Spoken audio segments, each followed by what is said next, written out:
Mario Kart Soup or Circuit? Nobody's favorite Mario Kart game. That's not because it's a bad game or anything, it's more so just because, well, like, come on. I sincerely doubt this would be anyone's first pick if they had the option to play any Mario Kart right now. It's considered functional enough for being the first handheld Mario Kart in the series, and I do think it's a little more fun than Super Mario Kart, but there isn't a ton of reason to go back to it these days. Unless Nintendo drops it on the Switch as part of the GBA selection of Nintendo Switch Online games. In which case, I can take a look at it and say, yeah, I guess I can knock this one out real quick. I want to get to all these games eventually, so why not give this one a go right now? And to be totally fair to this game, even though the gameplay isn't the best, I do think they really made the most of the track selection here, with a ton of really unique themes that have never really been done by the Mario Kart series before or since. It sure beats the endless Ghost Valleys and Mario circuits we had to trudge through in Super. And while I'm not disregarding gameplay entirely, I'm probably gonna give more weight to the vibes of each course than I would for any other Mario Kart game, since half the appeal of these courses are the aesthetic and music.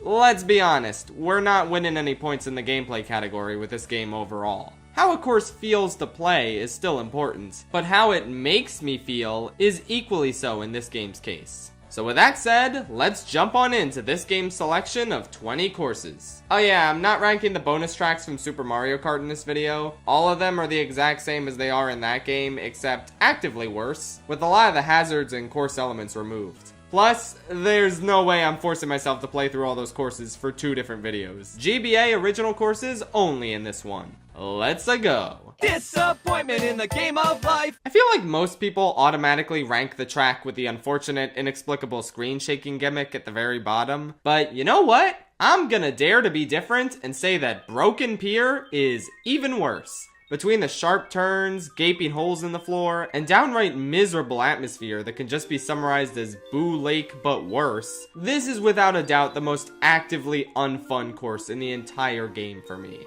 And on top of all that, the music sucks. Truly a miserable, borderline unplayable experience I would not wish upon anyone.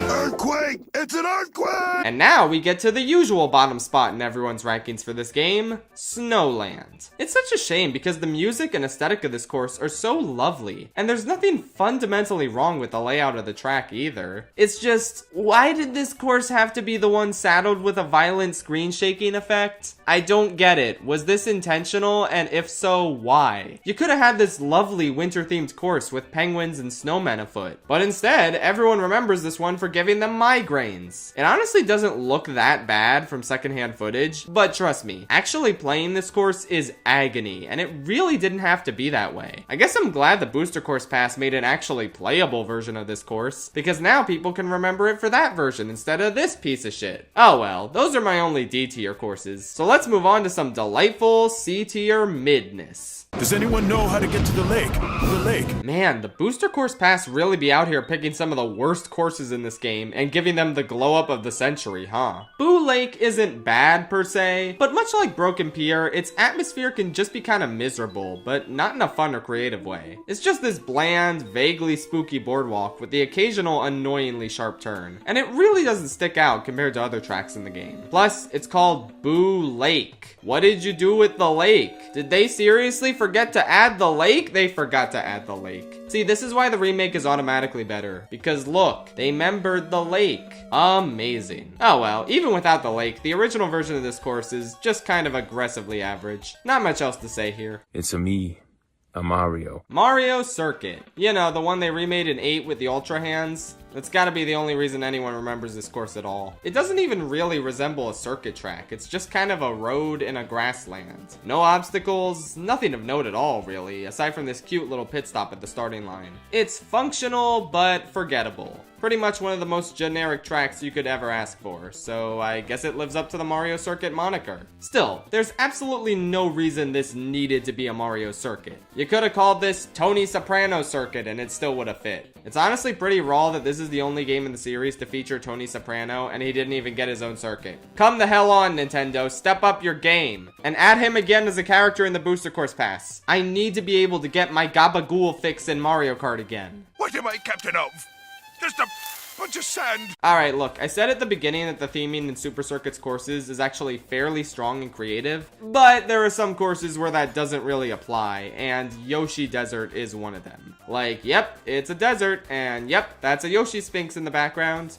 Okay, are we done here? A pretty standard layout and unbearably boring theme makes this a course I'm absolutely eager to never see return in a future Mario Kart game. Maybe add a train or something and then it will be cool. I feel like that's my suggestion for every desert themed course. Calamari Desert, my beloved, I can't wait to talk about you again. Are we going to the park soon? Lakeside Park. Yeah, I think this one has its fans, but I am not among them. The constant lava rocks raining from the sky can be a bit of a nuisance to deal with. And there's this one part where if you don't take a turn correctly, you're forced over a barrier and you end up farther back in the track. Hey Nintendo, I don't like when courses do this. It just makes it a chore when missing one turn sends me careening backwards and I have to make up lost time. Overall, this one's just more frustrating than fun to me. Not a bad course by any means, but not one I'd ever really pick when Riverside Park is right there.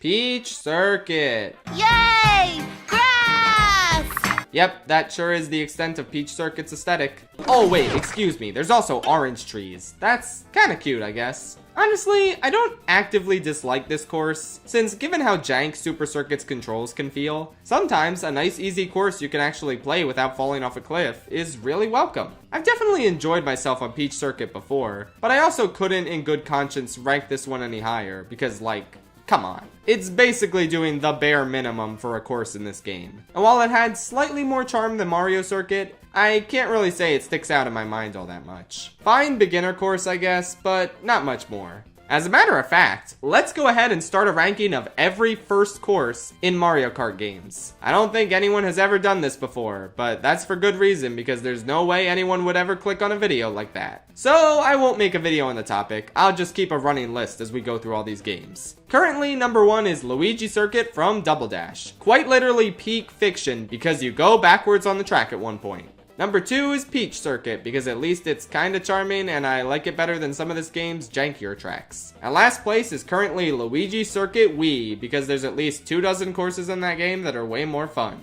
Boy oh boy, I can't wait to see how this list evolves over time. Where will Figure 8 Circuit and Toad Circuit rank? Tune in next time to find out. Hoo boy. Taste the rainbow, motherfucker! Rainbow Road? More like Painbow Road, cause yeah, this one's kinda painful. I know Rainbow Roads are supposed to be hard, but if you touch any of these corners at the wrong angle, you're plummeting to your death, and I don't know, that just kinda seems excessive. In addition, this is easily the most forgettable Rainbow Road of the lot, with nothing that really sticks out about it. At least I remember the thwomps in SNES Rainbow Road. But yeah, there's not a whole lot that's special about this one. Even the music is painfully average for what is usually the course theme with the best song in every Mario Kart game. It can be fun to try and master the jumps in this course and take some insane shortcuts, but it's hard to say if the amount of effort you need to put in for that is even worth it. Like, who's gonna be impressed by your mastery of the Mario Kart Super Circuit version of Rainbow Road? Overall, an okay iteration of this classic course. Back when we originally got the Wii U DLC for Mario Kart 8, I kinda wished they would have brought this course back instead of SNES Rainbow Road, just so we could skip it when the next game rolled around, and get an actually fun Rainbow Road in Mario Kart 9 instead.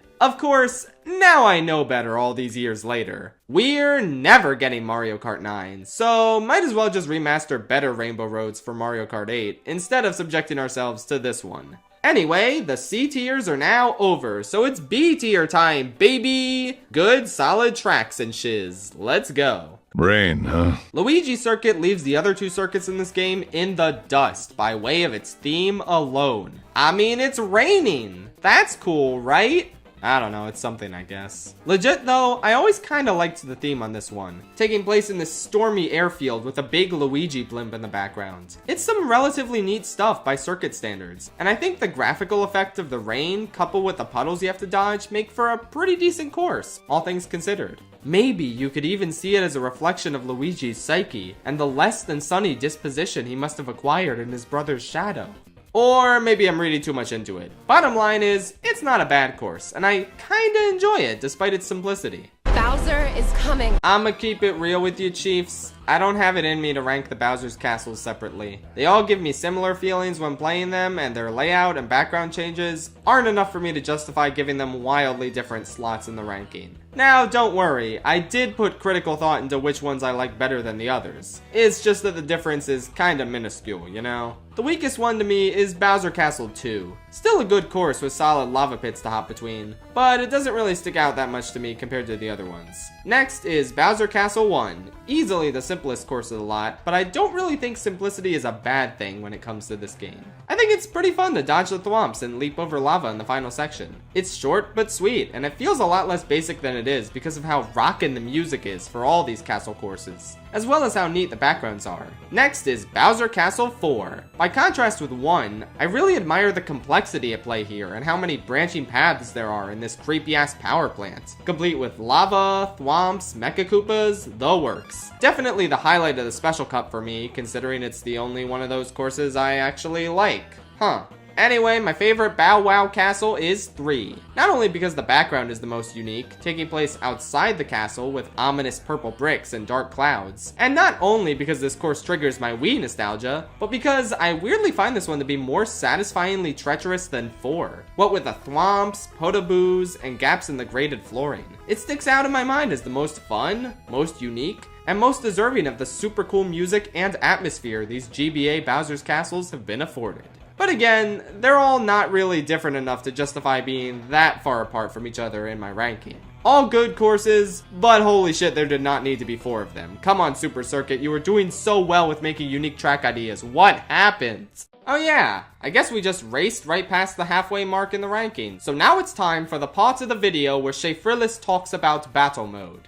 It's okay. You just kinda link up with a second player and try and pop each other's balloons. It's mildly fun, but one of the weaker battle modes in the series, as you probably expected. Here's the course ranking. At the bottom, you got Battle Course 1. It sure is the textbook example of a battle mode course with nothing memorable or exceptional about it. Next is Battle Course 2. It's Bowser themed, which is cool, and I like the part in the center that you can't get to from every side. It adds some strategy and stuff. Up next is Battle Course 3. Are you detecting a pattern here? This one is far better than its Wii counterpart because the L's in each corner are far less intrusive. I like how open it is, but how there are also places to hide. That's neat. Finally, Battle Course 4 is the best one. It may be a desert, but I like the Oasis theme here. It makes for fun hazards to weave between and hide from your opponent with. I think this will be a really cool addition to a modern Mario Kart game with underwater driving added. And it's pretty neat here. Okay, we're done. Now I'm gonna go build a website that talks about how suspicious it is that nobody documented the fact that Tony Soprano is playable in this game. The truth will be revealed!